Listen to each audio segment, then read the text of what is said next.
Hey guys, कैसे आप लोग?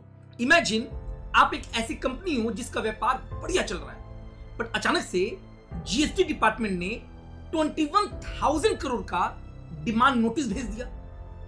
अब आप हाईकोर्ट गए, हाईकोर्ट ने इस डिमांड नोटिस को क्वैश कर दिया, रिजेक्ट कर दिया एंड आपने राहत की सांस ली। बट हाईकोर्ट के ऊपर आता सुप्रीम कोर्ट एंड बाद में सुप्रीम कोर्ट ने ये 21,000 करोड़ का जो जीएसटी का डिमांड नोटिस है उसको वैलिड ठहराते हुए उसको रिस्टोर कर दिया। बाबू, ये जो मैंने आपको बताया ये कोई एक पर्टिकुलर केस नहीं है, रियलिटी में ये पूरे ऑनलाइन गेमिंग इंडस्ट्री का एक कॉमन प्रॉब्लम है जहां पर मोर देन 1.5 लाख करोड़ का टैक्स डिमांड है एंड अगर आप इंटरेस्ट एंड पेनल्टी को ऐड कर देते हैं तो करीब 2.5 लाख करोड़ का total amount payable by the online money gaming industry to government है, 2.5 लाख करोड़। आइए समझते हैं क्या है मामला। तो एक कंपनी है गेम्स क्राफ्ट जो कि ऑनलाइन गेम्स कनेक्ट कराती है, ऑनलाइन मनी गेमिंग। अब ये लोग क्या करते थे, जो online money gaming company, suppose 1 crore का इन्होंने कोई गेम खिलाया, अपना कमीशन चार्ज किया 1 लाख रुपए का, ये जीएसटी चार्ज करते थे 1 लाख पे, ये बोलकर कि सर हम तो केवल इंटरमीडियरी हैं, टेक्नोलॉजी प्लेटफॉर्म है, तो जो हमारा कमीशन है 1 लाख उस पर जीएसटी लगता है, उन्होंने दे दिया। डिपार्टमेंट ने ये अग्री नहीं किया, डिपार्टमेंट ने ये दलील दी कि भैया ये तो बेटिंग है, लॉटरी बेटिंग गैम्बलिंग वाला, यहां पर जो टोटल फेस वैल्यू, जो ग्रॉस वैल्यू ऑफ द बेट, जो टोटल प्राइज मनी है 1 करोड़ का, उस पर जीएसटी लगना चाहिए। एंड इस एंगल से जो जीएसटी डिपार्टमेंट है उन्होंने नोटिस भेज दिया 21,000 करोड़ का। एंड माइंड यू, ऐसे अराउंड 50 नोटिस गए, अप्रोक्सीमेटली 1.44 लाख करोड़ का इंप्लीकेशन था।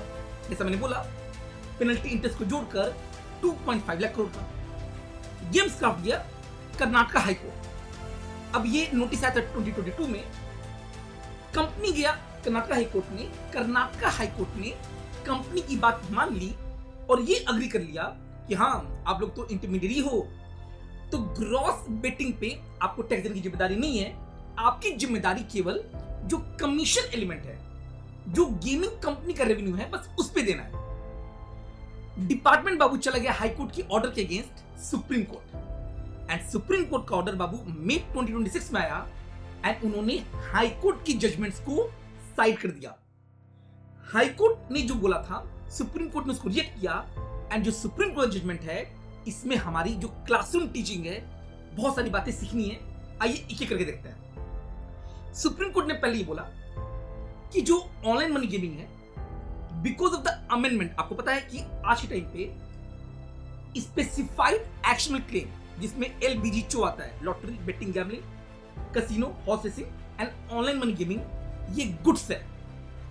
तो सुप्रीम कोर्ट ने बोला कि जो ऑनलाइन मनी गेमिंग है ये बाबू जीएसटी के अंदर कवर होता है, ये गुड्स है।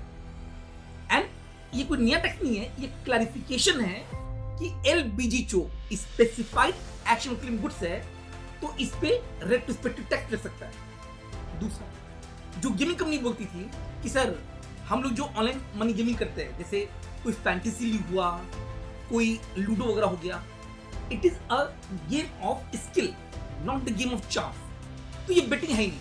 सुप्रीम कोर्ट ने इसको रिजेक्ट कर दिया। सुप्रीम कोर्ट ने अब बोला है कि भैया आप जो भी ये पोकर, रमी सर्कल या जो भी इस तरह के गेम है, ड्रीम 11 वगैरह, वो स्किल का हो या चांस का हो, इससे फर्क नहीं पड़ता है, इसमें अनसर्टेन आउटकम है, तो ये बेटिंग में क्लासिफाई होगा, ये गुड्स होगा, इस पर टैक्स लगेगा। तीसरा, सुप्रीम कोर्ट ने बोला कि जो ग्रॉस अमाउंट है, जो टोटल अमाउंट है विनिंग का, फेस वैल्यू ऑफ द बेट, पूरे पे लगेगा। इफेक्टिवली सुप्रीम कोर्ट ने ये बोला कि जो ये गेमिंग कंपनीज है, they are not only the intermediary, rather they are the suppliers of online money gaming, they are the supplier of specified actionable claim. इससे जो उनकी लायबिलिटी है वो पूरे जो ग्रॉस अमाउंट है, पूरा, अगर सपोज 1 करोड़ का वो पूरा बेटिंग है, उस 1 करोड़ पे टैक्स लगेगा, न कि उनके कमीशन पे। कॉन्सिक्वेंटली कंप्लीट जो 2.5 लाख करोड़ का इस पूरे इंडस्ट्री पे जो टैक्स का डिमांड लटक रहा है, वो सुप्रीम कोर्ट ने सपोर्ट कर दिया। अब ये मैटर भी एंड नहीं हुआ है, अभी बस इतना हुआ है कि अब ये जो ऑनलाइन मनी गेमिंग कंपनीज हैं, ये कंपनीज अब आगे इस पे एडजुडिकेटिंग अथॉरिटी जीएसटी डिपार्टमेंट के सामने अपने और भी आर्गुमेंट्स पेश करेगी एंड फिर फाइनल आपका ऑर्डर आएगा कि भैया कितना टैक्स एग्जैक्ट बनता है। हमारे लिए सीखने का क्या है?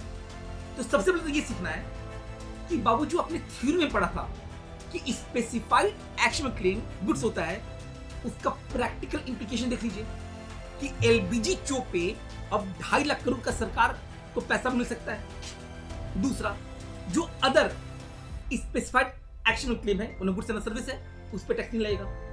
तीसरा, ये जो सारी जजमेंट थी, ये उस समय थी जब जीएसटी का रेट 28% हुआ करता था मैक्सिमम, तो 20 लगता था।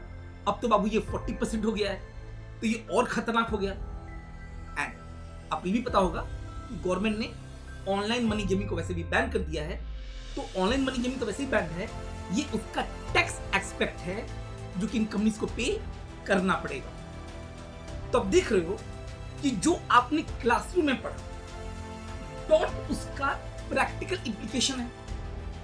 कोर्ट्स में जो आपके क्लासरूम के कॉन्सेप्ट्स होते हैं, उसके दम पे आर्ग्यूमेंट्स होते हैं, उसके दम पे सुप्रीम कोर्ट तक मैटर जाता है एंड तब जाके डिसाइड होता है। तो बाबू, अगर इसी तरीके से क्लासरूम की कॉन्सेप्ट्स को रियल लाइफ के साथ लिंक करके पढ़ना है, तो अभी बाबू योद्धा बैच चल रहा है एंड डायरेक्ट एंट्री वाले बच्चों के लिए नया बैच भी आने वाला है, तो अब ज्वाइन कीजिए। अभी डिस्काउंट भी चल रहा है। मिलते हैं क्लासरूम में, और जो आपका टैक्स का जर्नी है एंड पूरे सी एंटर का, उसको एकदम फन, प्रैक्टिकल एंड नॉलेजेबल बनाते हैं। See you in the next video. अगर आपको ये अच्छा लगा होगा, आपके जो भी विचार हैं आप कमेंट बॉक्स में बताइएगा, और मैं ऐसे वीडियोस लाता रहूंगा। सेशन को लाइक कर दीजिएगा, कमेंट कीजिएगा एंड अपने मित्रों के साथ शेयर भी कीजिएगा एंड चैनल को सब्सक्राइब कर लीजिएगा। मिलते हैं नेक्स्ट वीडियो में नए जोश नई उम्मीद के साथ। Let's crack it.